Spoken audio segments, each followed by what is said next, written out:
YouTube. Hey guys, I'm so Southern and welcome to my channel if you're new. If you've been here before, oh my God, thank you and welcome back. Listen, I am still trying to get used to this whole YouTube thing, the camera situation, so please don't give up on me. I am slowly but surely getting it done, but I'm going to perfect it. In today's episode, I will be detailing a police investigation that reveals a fatal love triangle. We're talking ultimate betrayal. Here we have a young Army hero that has turned to a murder victim. Let's go back. Let me take you back. The year 2018, December the 31st to be exact. This is the story of Sergeant Tyrone Hassel III. Tyrone Hassel III, he's born August the 23rd of 1995, and he's born in Benton Harbor, Michigan. He has the parents of Tyrone Hassel Jr. and LaShanda Jones. Now, he's also born into a family of 7 brothers and 2 sisters, and is considered that to be a loving child and very smart, very focused individual. And during his secondary education, he graduated in 2013 with honors, and he receives a full scholarship to college. In 2015, Tyrone III enlists in the U.S. Army, and during this time, he receives multiple honors. So much so that in 2017, he is promoted to sergeant, which is a major accomplishment. Now, Tyrone is stationed at Fort Stewart, which is located in Hinesville, Georgia. And Hinesville, Georgia is actually located about an hour away from Savannah, Georgia. But during this time there at Fort Stewart, he meets a young lady by the name of Kamiyah Martin. And, he and Kamiyah, they have an instant connection and, they fall in love. So much so that the two decided to get married. And actually in 2017, Kamiyah and Tyrone are parents to a baby boy by the name of Tyrone Hassel IV. Tyrone's family loved and adored Kamiyah, and Kamiyah's family loved and adored Tyrone. And with the birth of the baby, Tyrone and Kamiyah, they wanted to be closer to family. Now, Kamiyah's family lives in Atlanta, but they were able to find and they purchased a home in Savannah, Georgia, which is a little closer to Atlanta. So that way they'll have some family that will be close to them that they could connect with.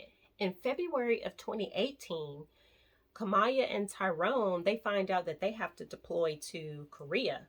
So boom, it's not even a year and they have to leave their home in Savannah that they just bought and uproot and go to Korea. Tyrone and Kamiyah decided to come back to the States and visit with Tyrone's family in Benton Harbor, Michigan for the Christmas and New Year's holiday. And during their visit, they decided that they were going to stay at Tyrone Jr.'s home, the father. Now, it's December the 31st, New Year's Eve, and Kamiyah and Tyrone III, they're invited to a family party, New Year's Eve party. And Kamiyah decides that she didn't want to go to the party. She just wanted to stay home with the baby. And she told Tyrone III, her husband, to go ahead and go to the party and enjoy his family. So it's a little after 10 p.m. and Tyrone calls Kamiyah and just asks her, hey, just checking on you guys and just to see if you guys want me to bring you a plate, from the party, plate of food.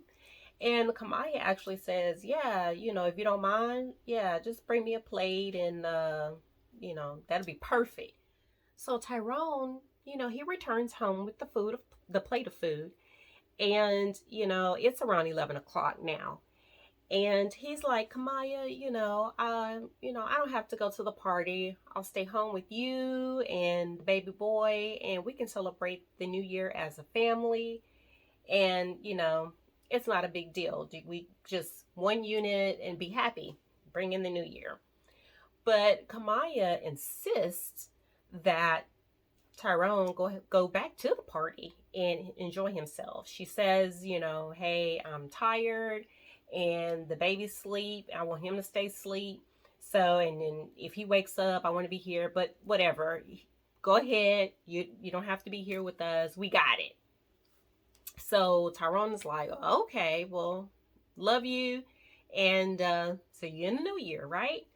So Tyrone leaves out, shuts the door, and as he is walking to his truck, gunshots are fired. As the gunshots are heard, Kamiyah jumps up because remember, it's not 12 o'clock yet. She jumps up and goes outside to see, what's going on and to make sure that Tyrone is okay. But more concerned about the shots. She goes outside and she notices Tyrone is on the ground with blood all over him because he's shot. Kamiyah immediately dials 911 in total shock. And to the point so that she doesn't even complete her call with 911. She actually hangs up mid-call and calls Tyrone's father. And it is a complete chaotic scene. Police and paramedics arrive on the scene and they administer first aid to Tyrone. And it's evident that he's in a grave state. Now, even though he is, bad off, they do find a pulse and they rush him immediately to the emergency room. Upon arriving to ER, just so happened Tyrone the third's stepmom is working. She's a ER nurse and she is beside herself as to what she has witnessed with Tyrone the third. And just an hour after the shooting, Tyrone is pronounced dead. Tyrone Hassel III's death is the first of 2019 in the Benton Harbor area. And that news actually shook the entire residential area because that area was just somewhere where that didn't happen. Very low crime. So everyone was on edge as to who did it and is the killer still on the loose. Homicide detectives are at the crime scene dissecting the area as usual. And, now it's after 12 o'clock and fireworks and gunshots are heard just going off everywhere. As to be expected, that's what happens, at the turn of the new year. Detectives find 5 shell casings on the ground and blood is everywhere. Now, as Tyrone's father and Kamiyah collect themselves, they begin to tell detectives, they have no idea who could have done this because Tyrone III didn't have any enemies. Now, Tyrone's father alluded to the fact that Tyrone had a nice truck, he had money, he had jewelry, and someone probably robbed him or attempted to rob him. But as detectives searched the area, they immediately rule out a robbery because at the scene, Tyrone's keys were found on the side of the truck. There were no items that were missing out of the truck. Tyrone had money in his pockets. His jewelry was on him. So there was no evidence pointing to a robbery. Just after sunrise, the detectives find a couple on the next street to ask them to see if they had heard anything or they saw anything just before the shooting at around 11 o'clock. The couple began to tell detectives that they noticed a parked car in front of a home that is for sale, empty. And that was around 9:30, 10 p.m. They noticed it was a four-door sedan and it was dark in color. They also said that a guy stepped out of the vehicle and made observations and began walking south on the street and turned onto the next street, which is where the Hassel house is. So, I mean, these neighbors are better than ADT. Now, here's the interesting part. The neighbors also stated that it was odd that the vehicle was parking there because the car showed up 2 to 3 days in a row prior to the day of the shooting. It's January the 2nd, and Tyrone the Third's autopsy results have come in. And what they reveal is that the shooter, his killer, was actually like 3 to 5 feet away from him. He was really close, so he was aiming to kill to the point where Tyrone probably was face to face and saw his own killer. Now, the autopsy also shows that he was shot 4 times, once in the neck, once in the shoulder, and twice in the head. The police are continuing to do interviews, and at this time, they still don't have a suspect. But one interview they did actually revealed that there was possibly someone that he did have an altercation with at the skating rink one night with someone by the name of Rico. Now, Rico was interviewed, but he stated to the detectives that he didn't have an altercation with Tyrone III. He knew him and he saw him at the skating rink, but they never said one word to each other.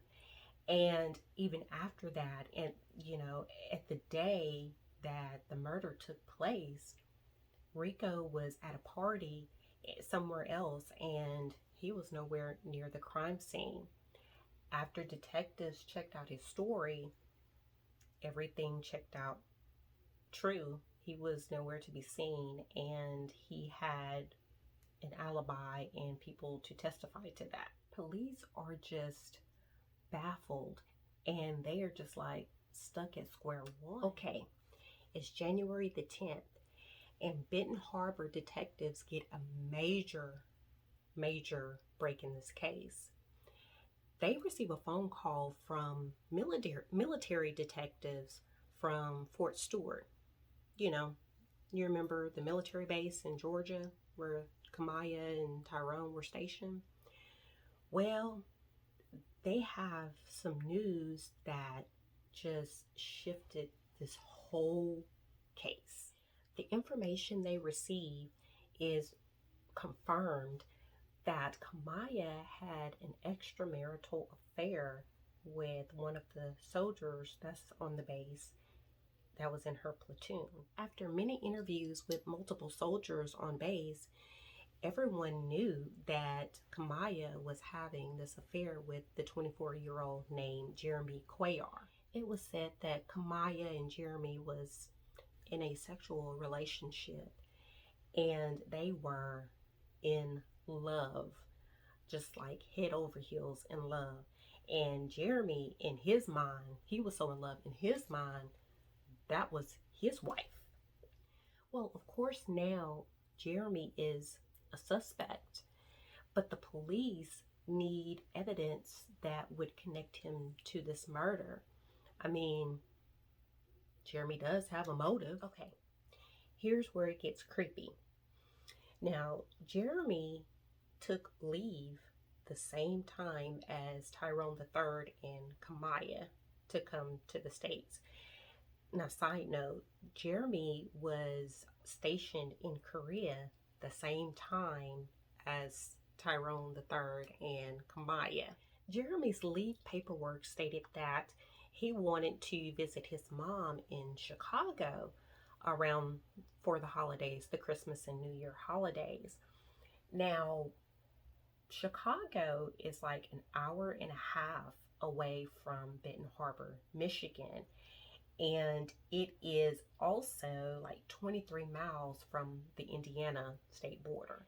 The military gave Benton Harbor detectives, information on Jeremy's car, like his plates and the complete description of his car, which actually comes in handy because that description that they gave matches the description of what the neighbors on the following street gave the detectives. Remember the ADT people?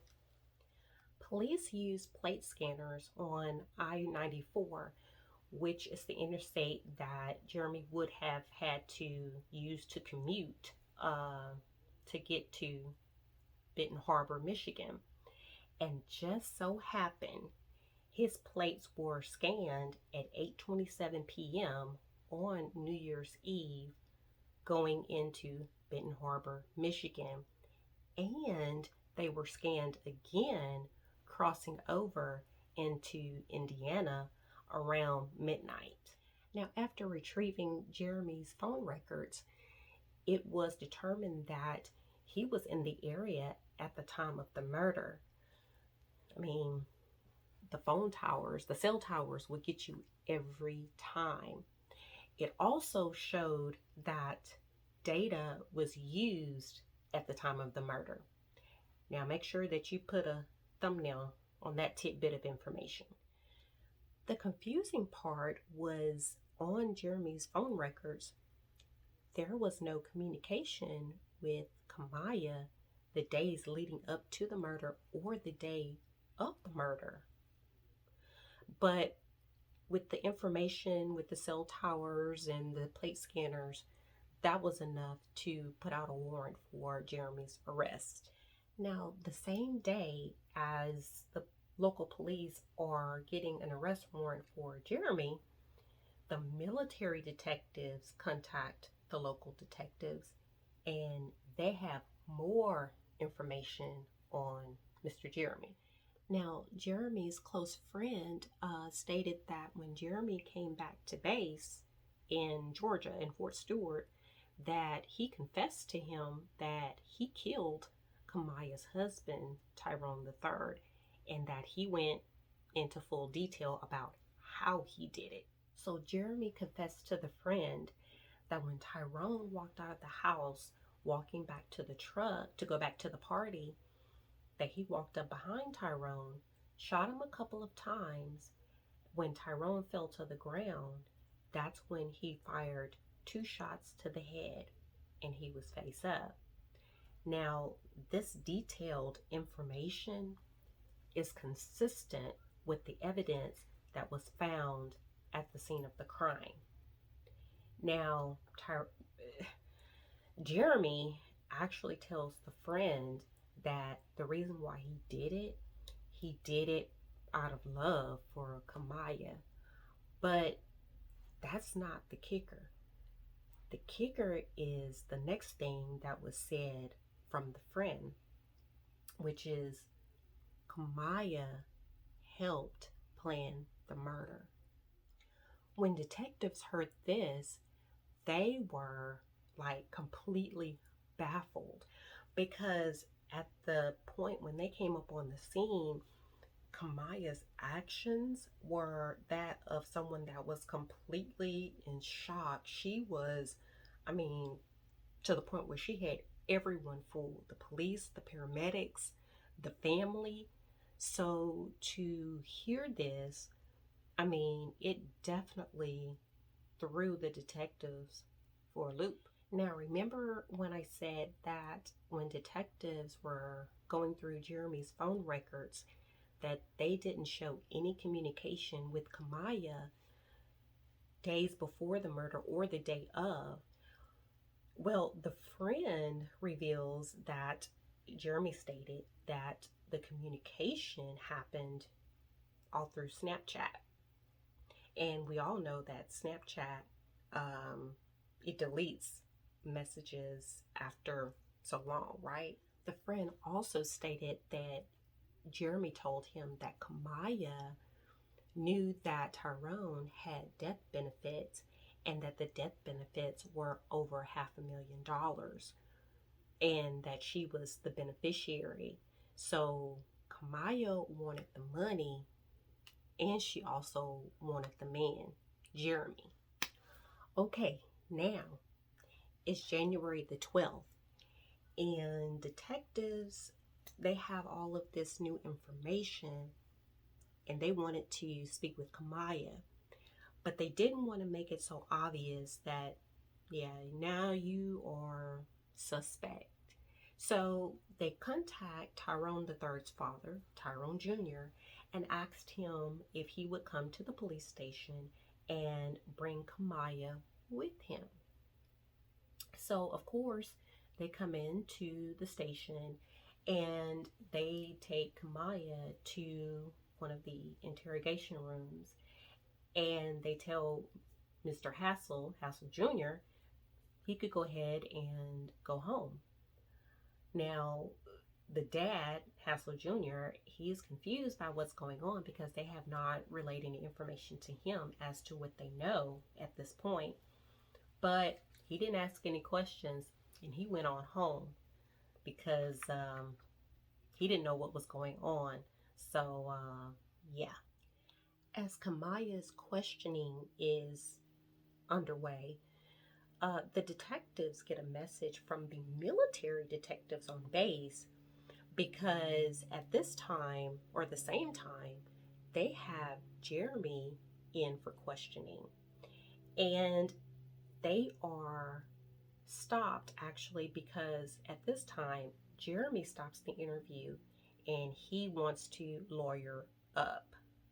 So once the local detectives, Benton Harbor detectives, are notified of that, then the game changes for sure. They begin to ask Kamiyah questions as far as her relationship with Jeremy, and she begins to tell them that her relationship with Jeremy is just platonic, and they're just good friends, and yada yada yada, the lie. Now they also have Kamiyah to do polygraph tests, and of course, she fails miserably. So Ben Harbor detectives are, just kind of over the whole thing with Kamiyah constantly not telling the truth. And so, they are going to go ahead and just tell her, hey, we already know about the communication on Snapchat. And once they, let out that information, Kamiyah begins to talk. Okay, here's what really happened. Kamiyah and Jeremy planned the entire ambush on Tyrone. Jeremy scoped out the area of the Hassel home for 3 or 4 days prior to New Year's Eve. On New Year's Eve, Jeremy is waiting. He's impatient, but he's communicating with Kamiyah on Snapchat the entire time or the entire day. Kamiyah tells him to hold on and she would get him to come home. So that's when Kamiyah tells Tyrone that she wanted something to eat. She quickly notifies Jeremy to let him know, hey, Tyrone's coming to the house. Here's your chance. When Tyrone comes to the house, he leaves back out because, of course, he wants to stay. Talk about Tyrone the third. He wants to stay home with his family, but Kamiyah encourages him, damn near pushes him out to go back to the party. Upon going out of the home, Jeremy comes up, he shoots Tyrone and kills him.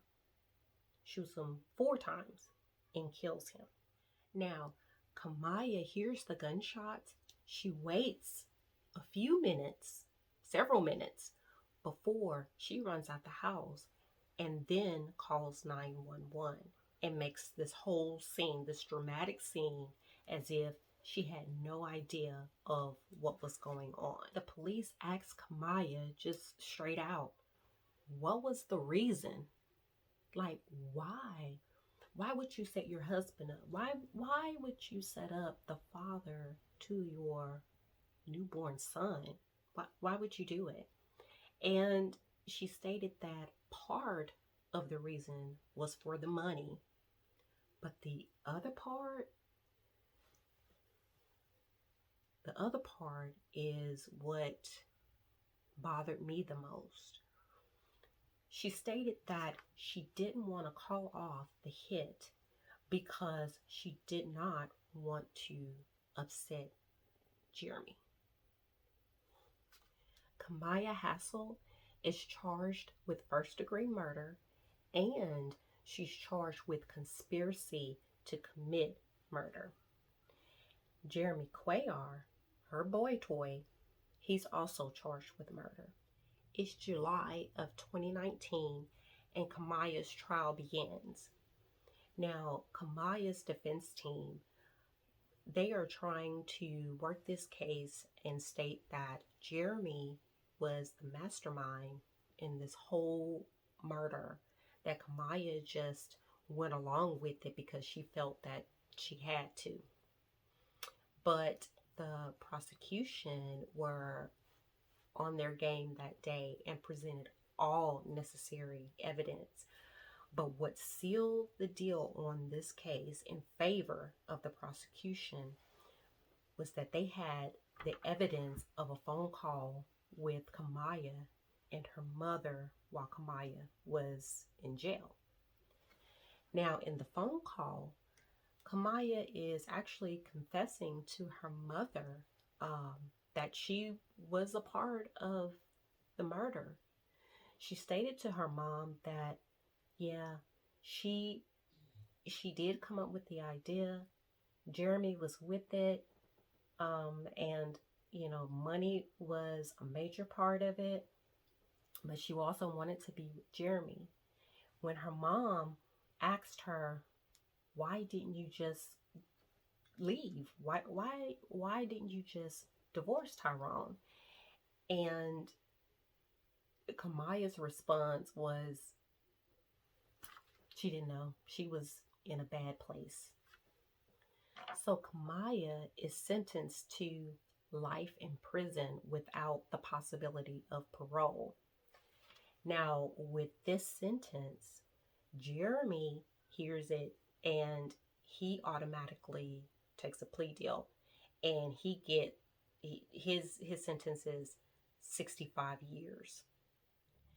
Now, while Jeremy is in jail, he actually requests to speak to Tyrone III's father, Tyrone Jr., and Tyrone Jr. agrees to meet with him, to speak with him, and Jeremy begins to tell, Tyrone Jr. that he is sorry, he did it because he thought he was in love and he was, just foolish for doing what he did. But I don't know if Tyrone's father accepted the apology, but I do know, that they had a long conversation. So I mean, I assume that Tyrone Jr. did accept the apology, but that doesn't, of course, bring his son back. Okay, so before I give you my perspective on this case, let me share with you a couple of tidbits with this. So in 2020, Jeremy wanted to withdraw his guilty plea. He stated that his lawyer forced him to take the plea deal. Okay. Well, needless to say, that didn't work out. He stuck with his sentence. And in 2021, just last year, just 5 months ago, Kamiyah requested for a new trial. She said her defense team didn't do their job. And she also states that Tyrone was physically abusive to her. Now, this is, that's not going to work out for her, because when she was being questioned by detectives, they specifically asked her if Tyrone was ever abusive to her, mentally or physically, and she specifically said no.